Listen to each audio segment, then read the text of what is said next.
And just before we go any further, TV3 has asked me to point out that the main owner of TV3 is also an investor internationally in wind technology.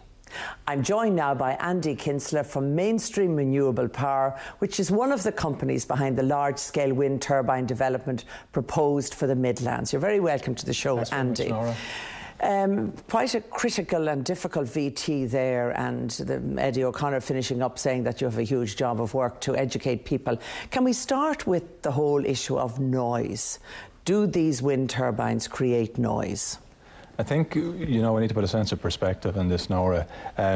Wind turbines, like any piece of mechanical equipment, will create noise. But just to paint a picture maybe for your viewers, people who see a wind turbine, they see the blades and they see the box on the end of it at the tower. The box on the end is the piece that makes the electricity, and it's totally insulated within that box and retains all the noise inside of it. When the blade moves around on the downward stroke, the blade that's coming down makes a little bit of noise, but the noise that it makes is equivalent to the wind blowing through the trees. If you hear cars passing on the road, it's that kind of level. It's background noise. It's not something that's really perceptible to individuals. But that's not what those people that were interviewed there are saying. They said there's this constant hum, continuous all the time, and it's preventing them from sleeping. And in fact, the woman got very emotional about it. I don't want to comment on a specific case because I really don't know about it, but look, I've been in the power industry for nearly 30 years and within the wind industry for several years as well. Without commenting on a specific case, I've never seen any noise issues with wind turbines. There is a slight noise on the downward stroke, but if the wind is blowing and rustling through the trees, it's equivalent to it. If there's but that road... would stop. Now, just answer me about the jobs that are supposedly going to come on the back of these wind turbines. I mean, figures as high as kind of 40,000 have been mentioned. Now, clearly, there's no possibility of 40,000 jobs being created. But, I mean, would this proposal create real jobs? This proposal would definitely create real jobs. We're talking at about 5,000 megawatts. What does that mean? It means an investment of about 7.5 billion euros.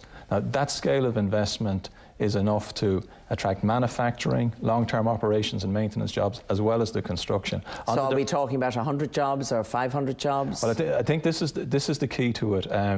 You'll hear figures anywhere from 0 to a gazillion, Nora, and none of them are correct. What I can absolutely tell you is there's anything from thousands to tens of thousands of jobs, and if the government and local authorities put the right incentives in and work with the developers and work with the manufacturers. I attended the conference yesterday that the protesters were at, and one of the exhibitors there, LM Blades, who are the biggest blade manufacturer in the world, they have said for this project that they will set up a facility employing 300 directly and 500 indirectly. Did you invite the protesters in to hear some of the discussions that were going on? Not only did we invite them in, members of my team who are working within the area, we have an office in Edenderry, they went out to meet the protesters. 4 of them individually took our invitation to come in and sit with the team and discuss the concerns. And then what about the public meetings that the protesters are holding? Are you willing to go along to those meetings? I understand that maybe your company has refused to go to these meetings. We will absolutely go to any meetings, and I think we should be clear here.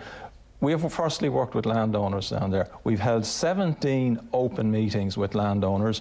We, about 8 months ago, public backing from the IFA. We're moving into a consultation phase now where we have targeted 8,500 individuals that we're going to go door to door, and we will have more of these open sessions, and I will go anywhere to talk to anybody. Thereby, Andy, is also a problem, because the rumours around is that you're dividing the community. You're going to farmers who are doing deals with you, looking at what money they're going to be paid, and that you're doing this in a kind of secretive way and dividing the community.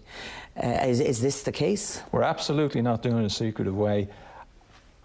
We got public endorsement in all the media by the IFA. We couldn't have been more public about it.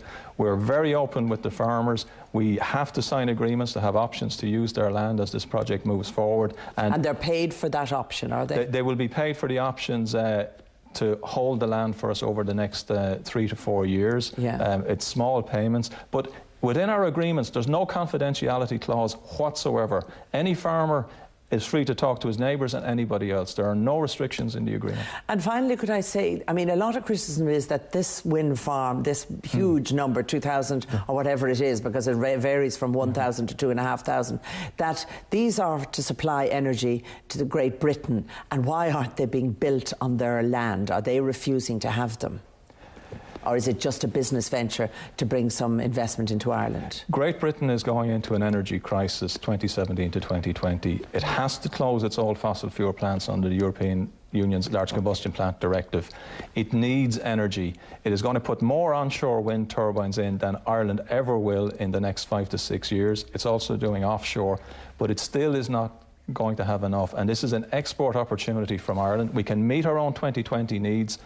Absolutely. We've more wind than we need in this country. It's an export opportunity, and I would say to people, we don't just grow enough food to feed ourselves in Ireland. We export enough to feed 60 million, and we will export enough energy for 60 million. Can you give a guarantee to the people watching this who have fears?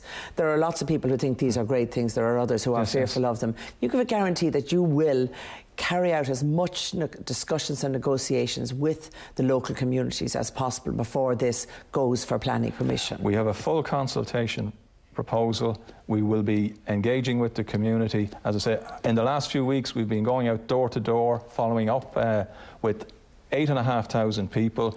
We will have open clinics all over the Midlands over the next few months as well, and I will go to anywhere to talk to anybody on this. That's absolutely no problem. Well, thank you very much indeed, Andy, for joining us. Coming up after the break, broadcaster Tom McGurk will be joining us to tell us why he is so opposed to these plans for wind farms in the Midlands. So stay with us.